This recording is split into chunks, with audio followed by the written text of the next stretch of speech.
Hello everybody, hopefully you can hear me. This is B, and we are playing Repurpose. This game I played a long time ago. Oh goodness. I don't want to scream at y'all, so I'm trying to make sure everything's not too loud.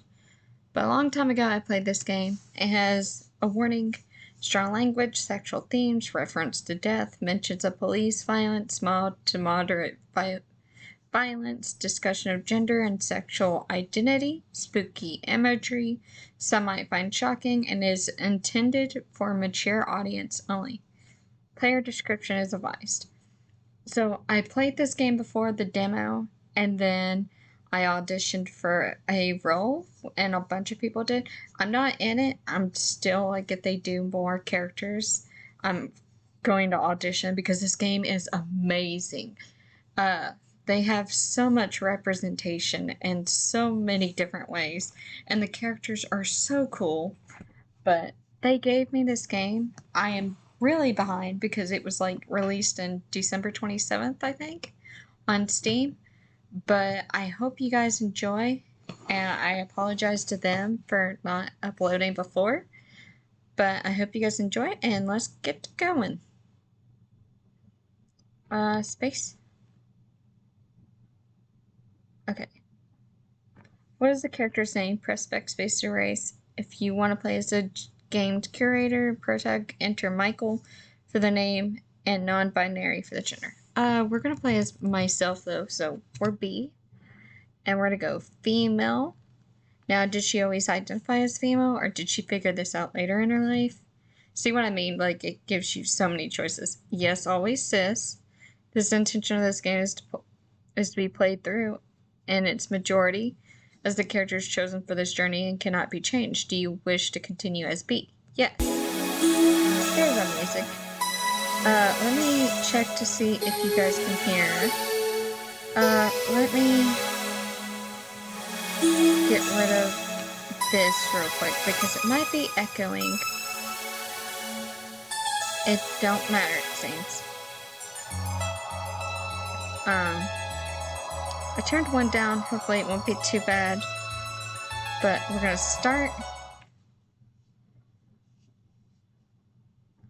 There was nothing but darkness in that moment. I couldn't see. I couldn't speak. I couldn't feel anything. And then, in an instant, it was as if my entire being was thrust violently through the air. I wasn't even being thrown up or down, but everywhere and nowhere at the same time. And before I could muster any fear,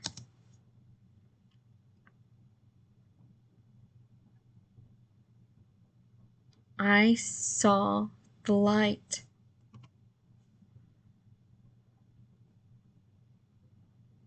I found myself surrounded by a crowd of people. People were clamoring around a stage, talking loudly amongst one another. It seemed like they were just as confused as I was.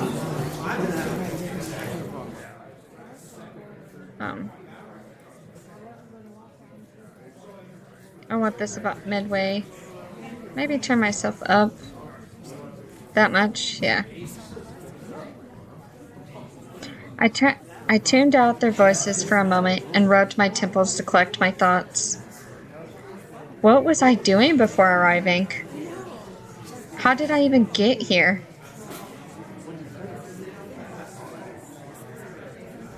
I can't recall at all. Any memory I could have had as to when and how I got here are non-existent. What? What the hell? Why can't I remember anything? But before I could ruminate on that revelation, two figures took the stage that made the whole audience in attendance go silent. To the left was an elegantly robed man. He had white hair like foam that caked a beach shore, and an odd, dark, discolored pattern surrounded his left eye. A birthmark, maybe? It was hard to tell at a distance. But above all else, he had a large set of wings protruding from his back. His smile was humble, warm, and noticeably nervous as he took the podium. He scanned over the crowd as he waved shyly to us. And to the right, another sharply dressed man took the empty podium across the angel. His hair was deep, fiery red, and hung just past his shoulders. Everything about his energy exuded confidence, from the way he leaned against Stan to the way his amused expression spread across his face. And I'm going to apologize in advance that when I read, I know what I'm reading, but also if I'm staring at it, I stutter and I will say the wrong thing. Late on the first day of work. Not very kind of you to keep us all waiting, even if we technically have an eternity. Your predecessor was punctual, at least. Silence, demon! Demon? I hadn't noticed it before, but that redhead. He had cat-like eyes and horns sprouting from each side of his head. The demon's long black tail swished as if amused, before pointing to the other's microphone stand. Oh, this thing on? The angel seemed embarrassed. Anyway. Aloha Aina, everyone! Hello there.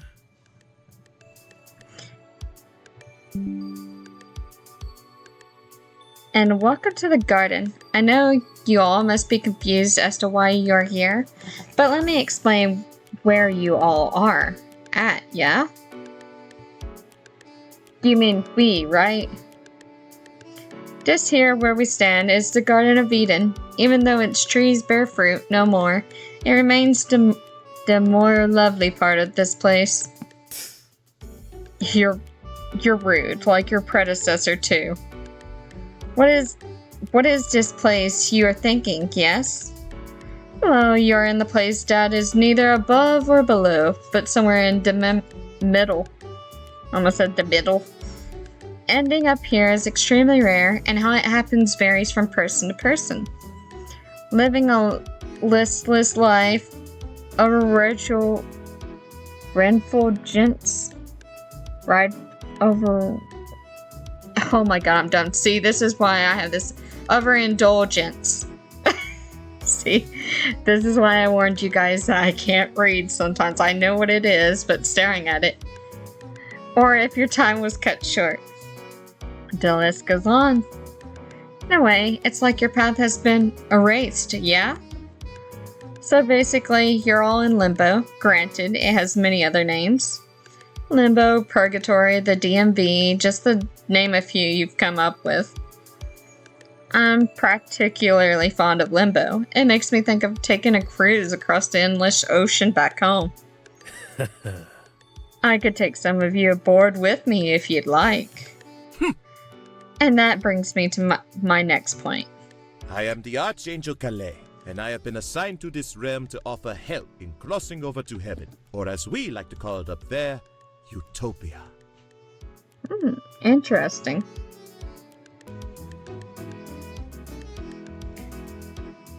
To get to this promised land, your resolve must be tested in one of the towns circling Utopia gates called Haven Homes. It is there that mortals must perform genuine acts of virtue to prove they have earned entry to Utopia. You'll be staying in Haven Home outside the realm of Utopia if and when you are ready to ascend. Please be aware that while patience is a virtue, there is a time limit of 1 Earth year to prove yourself worthy of citizenship within Utopia's walls.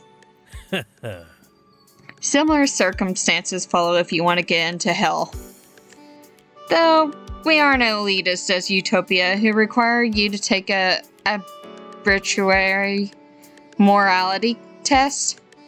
It's nothing much, just denounce Utopia and pledge your unwavering loyalty to hell. Simple. And we'll even overlook your first 3 misdemeanors to sweeten the deal. But any sins after that, you'll have to undergo some torture to atone. If you get caught, that is. Which, given your enforcers, you most likely will. However, if you're not stupid about it, we might just give you a promotion. Don't look scared. It's not any different than what you've turned the Earth into. The main difference is that in hell, we actually punish vile and disgusting sex predators. Lucifer hates them the most, so as punishment, we get some nice, hot, searing blades and take it to their genitals and... Like a choir, have mercy! Whoa, okay, we don't need to hear the graphic details, demon. Even if they deserve it. Fine. But in my opinion, that alone still makes hell better than Earth. Though I suppose I can talk about some of the other luxuries we have. Like, did I mention we got a 4D theater, a vast shopping center, a Starfucks? I didn't realize that's what that was until I said it at every corner to help you get through the literal endless nights. Oh, and the name's Ramon, by the way. The pleasure is all mine should you want me to drag you to hell. Wait. Since when did hell have a 4D theater? And just what even is 4D? There's a third dimension that can be projected by human means at that.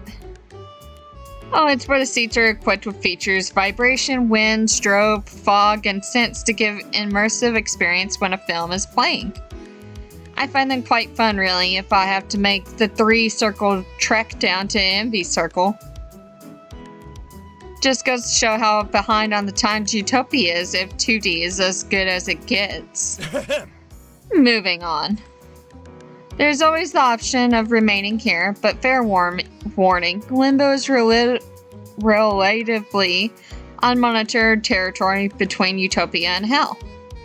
Your soul's fate is uncertain, and many residents here live out the rest of eternity lost. It's pretty much a 24/7 free-for-all, so I'd watch your back. However, there is no need to dwell on that, as I'm here to help you cross over to a better place for the allotted time. Please do not be afraid to reach out, as if it is my life's purpose to herd you lost souls to peace. Any questions? There's a lot of mumbling and chatting amongst the crowd, all discussing who they wanted to join. From how they were talking, it seemed like pretty even split of people intending to follow either one of them. I considered my options. Utopia seemed like the most reasonable decision given the other was literally hell. But from the way that demon pitched it, aside from a few discrepancies, hell was like living on Earth. One valued the mortality of a person while the other took them as they were, flaws and all. I guess the big question I had to ask myself was, am I a good person? This is bullshit. What? I turned my head to see who that was. It was a short-masked person with rabbit ears that raised their voice first. This whole system is bullshit! Having to prove how saintly I was? Does activism do nothing for people these days? Christ, dude! Just because hell is pretty much Earth doesn't make it that much better considering how fucked Earth was when I left it. This holier-than-thou, silver-tongued shtick isn't selling me a goddamn thing. That's not what I've been trying to say at all. Perish here then. Maybe I will, maybe I won't. I'm sure I'm not the only one that feels this way, right? Who's with me?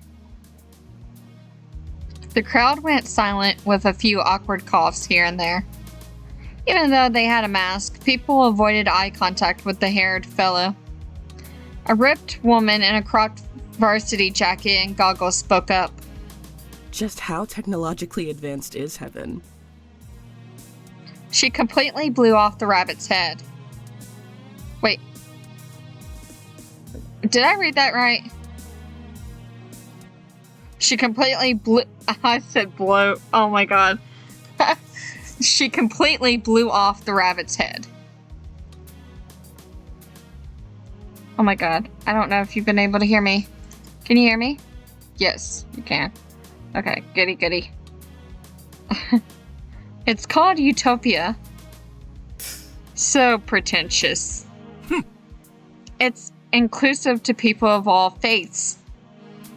But to answer your question, it's as advanced as the residents make it to be.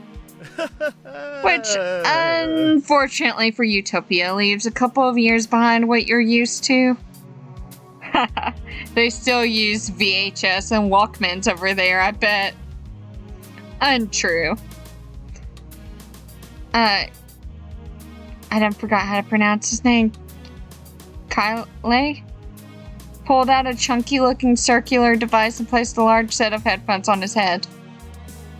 We got these portable devices called CD players just last month. Now we can listen to music wherever we go.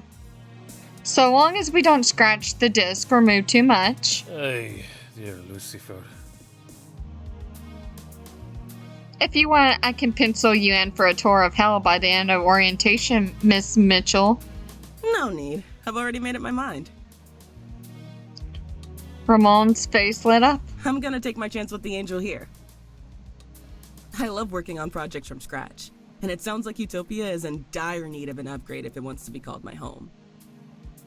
Oh, and just call me Mitz. Michelle is my mother's name. Michelle. My bad, I said Mitchell. It is what it is. Suit yourself. I hate to see such brains go to waste, though. But of course. Nice, cuz you don't know how happy it makes me to have someone as brilliant as you to join us. That is not to say we're not looking forward to the rest of you willing to come as well. Hang on a second. I'm dead? Oh shit, dude, you're right. We died? My apologies. Yeah, you are. I can't be dead. I have a midterm. Well, I studied really hard for tomorrow. I relate to that. Kinda not the worst thing to be worrying about, but... Man, this sucks. Suddenly, the realization had dawned on all of us. We were all dead, trapped here in this limbo, never to see the surface again. Never to see our friends and family. All our lives had come to an end, whether we saw it coming or not. Noticing the rise in teary eyes and melancholy, Kaylee and Ramon, Kali? I wish I remembered how to say his name. God. Tried to calm the crowd down before it went into a full panic. Mitt spoke up once more, breaking the tension. How did I die, if I may ask? These voice actors are so good, too. Like, I love this game so much. You guys don't even know. The two up on stage looked at each other with uncertainty. Oh dear. Are you sure you want to know? It would just be nice to know how I spent my final moments before getting here. The angel smiled warmly. I understand it would bring you some solace and closure, yeah? Yeah. I want to know, too. I hardly remember a thing. My memories are all fuzzy-wuzzy. Same here, yo. Alright, then. He motioned over to the jacketed woman. Michelle Moore, your time on death was October 25th, 2018 at 8:07 p.m. from blood loss. You were dismantling a robot gifted to you by an associate for its AI system for a personal project when suddenly... The machine suddenly powered on and chewed your whole hand off.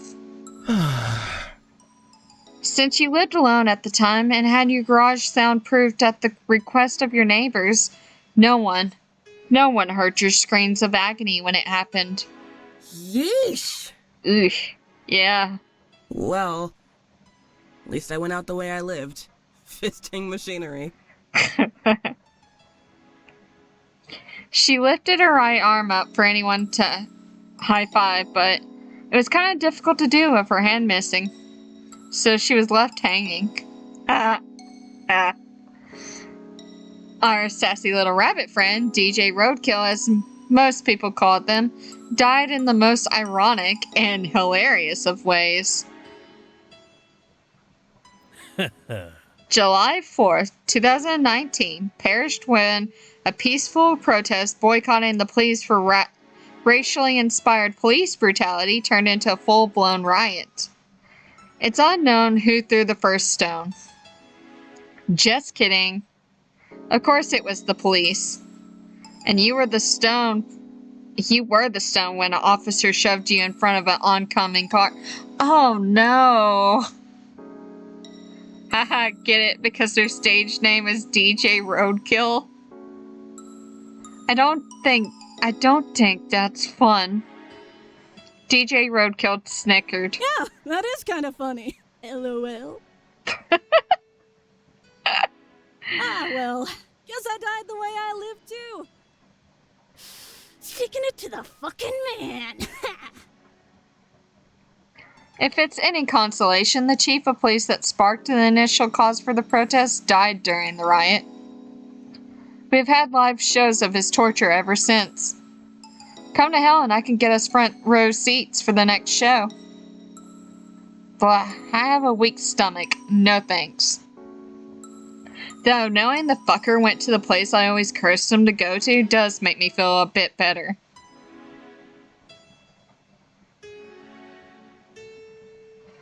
It was then the waitress's turn. Rosetta Cardenas? Time of death. Hey, that's a few days before my birthday. Month 17th. February 15th, 2019. In the heat of a lunch rush at 12:38 p.m. Oh no. Your cause of death was... Oh. By the choir, have mercy! Accidentally worsening a gas leak because of sleep deprivation that resulted in a fatal kitchen explosion? That explains why you're covered in soot. Please, forgive me. Official cause of death, smoke inhalation. How reckless. We can't divulge whether or not there were other casualties besides yourself, but a fire that big? Well, you can use your imagination how many people were left medium to well done. Oh. That wasn't very fair. Gave Ramon a stern look, seeing as the demon's morbid humor wasn't welcome with Rosetta. One at a time, they shared the causes of death to those that asked for it. From freak accidents to disease to murder. One of the main consistent themes was many of us were young adults. What about me? I finally managed to get a word in near the end. Oh, you? Let's see here. Kali closed his eyes, calmly searching through his mind for your answer. His face scrunched up disapprovingly. That's weird. I can't seem to find your time or cause of death at all. What about you, Ramon? Yeah, no, me either. It's all blacked out and redacted. I loathe it when higher-ups do that vague shit. How very interesting. How odd. Must have been pretty brutal and traumatic death if we're not allowed to be privy to that information. In all my time as an escort, I've yet to see someone like you show up. Makes me wonder. So sorry, B. Neither of these two know how I died. Well, that's okay. That's alright. If it's possibly as traumatic as the demon says, maybe it's better if I don't know. And even if I did know, there's no changing what's done, right? So I just gotta accept it. Kale looked surprised by my optimism. Yeah, that's a good Yeah. way to look at it. Mad respect, bruh. Way to keep a positive attitude. I don't know. This is a lot to take in all at once. I just died after all, and now I'm in Eden within someplace called Limbo. I should take it slow and weigh my options before settling on anything. Well, if there aren't any more questions, suddenly a horde of people begin to close tighter around the stage, people's concerns rising above one another as they try to get the speaker's attention. Oh dear. Hey, one at a time, please. Ramon, could you? Just as Kale was going to finish his sentence, a muffled song started to chime from Ramon's pocket and he pulled out his phone. His eyes went wide and he began to walk off stage. Hasta luego. Cover for me, would you? Lay, I gotta take this phone call real quick. Okay, thanks, bye. Without so much as letting Kale get a word in, he was gone. The angel sighed, clearly annoyed by this development. Oh, Lords, give me strength. He took a deep breath to calm his nerves and addressed the crowd before him. I'm gonna follow Ramon. Nothing of interest was catching my attention from the conversation. I should have saved. Just a bunch of people poking and prodding Kale on his first day on the job. I had a few more questions to ask Ramon anyway. And low-key, I was a little curious as to why he was so suddenly excused himself. I managed to slip away unnoticed while the other humans kept Kale's attention occupied. I'm so sorry if I'm saying his name wrong. I forgot it. How to pronounce. He said it. And the voice actor was so good and I forgot. I never noticed it before, but for supposedly lush Garden of Eden, there was barely any fruit or vegetation in sight. However, despite that and the moody atmosphere of Limbo, it was still pretty beautiful. Flowers were abundant and lined the paths of the garden, so much so that I had to catch myself from sneezing. Finally, I was able to catch up to Ramon, who looked visibly distressed as he paced around while on the phone. That's just the way she is, mijo. Mijo? I think? You don't mean that. I know your mother can be pretty abrasive. Oh, that means mean. But she and I still love you very much. Can we talk about this once I'm back? I love you. Will you say it back for me? Oh. Alright. See you then. Just as he hung up the phone, the sneeze I had been holding in for so long had finally escaped. Very loudly at that. Wha-choo! Wha-choo! Startled by the noise, Ramon turned around and noticed that I was right behind him. Hi. What? Expected me to say bless you. More importantly, how long were you eavesdropping? I didn't hear anything? Good. I'm not sure what the phone call was all about, but it was in my best interest to feign innocence. I was more concerned about my own at the moment. I just had a few questions to ask about my death. His frown curved back into a smile. Frankly, so do I. How very interesting. All the mystery behind it has made you the most exciting of the bunch so far. Really? Mm-hmm. Yes, ma'am. He winked at me, and I could feel my cheeks burn up as he took a step forward towards me. He was tall and imposing as he loomed over me, and I should have felt threatened, but I stood my ground against him. Be it from determination, fear, or something else, I'm unsure. Well, I faked a cough into my fist to break this weird tension. Ramon loosened up, probably taking the hint. Is it true I can find out the way I died in hell? That's right, heaven or utopia. Oh, timer.